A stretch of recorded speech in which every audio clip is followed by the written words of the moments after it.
So far I've been on 3 dates. 3 different people. 3 different dates. The first person was Max, exceptionally tall and slim.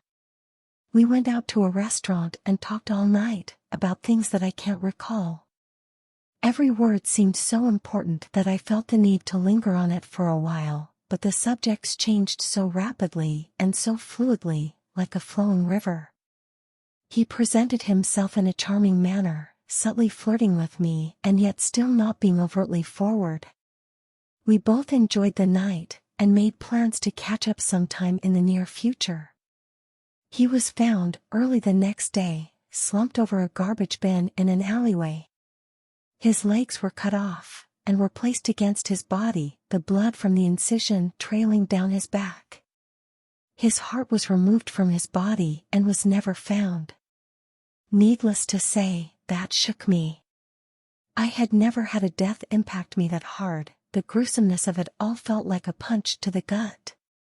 I felt as if I was stuck in a rut, with no way of clambering out. I had found someone that, for the first time, I had felt such a strong connection to.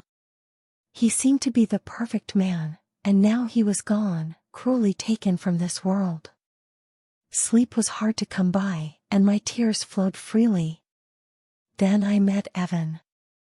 He was of a middling size, his physique not as appealing as Max's, but he was extremely intelligent and humorous enough to make up for it.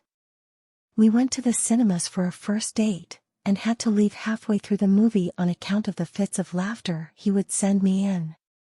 We instead made our way to a nearby park, talking and laughing, and having a great time. I left cheerful, and brimming with hope that Evan would be the key to helping me move on. He was found at home, sprawled on the floor. His scalp was removed from his head, and his brain was cut in half, and left by his side. His heart was also removed from his body.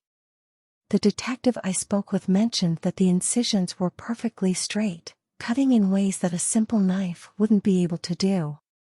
Which meant that these killings were not some random attack, but rather one of purpose. Someone had killed Evan methodically. And enjoyed it.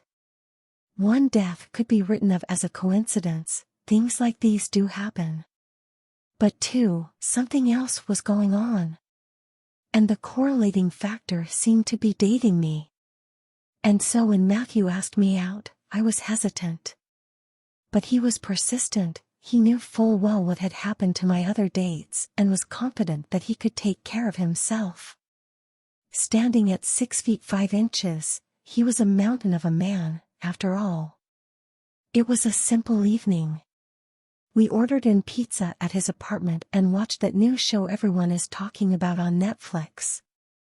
Afterwards, we talked and laughed for what seemed like hours about past failed dates and other life disasters.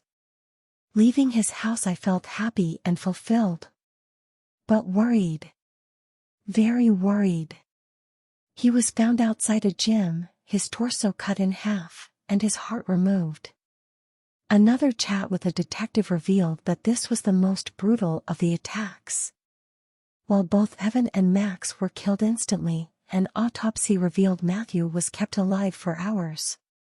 The bruises that covered his body painted a tale of unimaginable horror.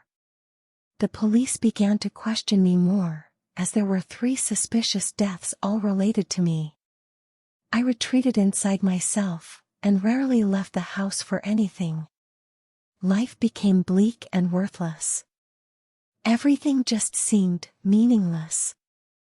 I was terrified to meet new people, afraid that even them saying hello to me would result in their death. I was scared that the killer would choose me as their next victim, subjugating me to all manner of vile acts. My life was a danger to anyone I loved. And so, I would not allow myself to love anymore. Retreating inside my house was the only viable option. I opened my door yesterday to a bouquet of flowers. I smiled a half-hearted smile, realizing that someone was trying to cheer me up.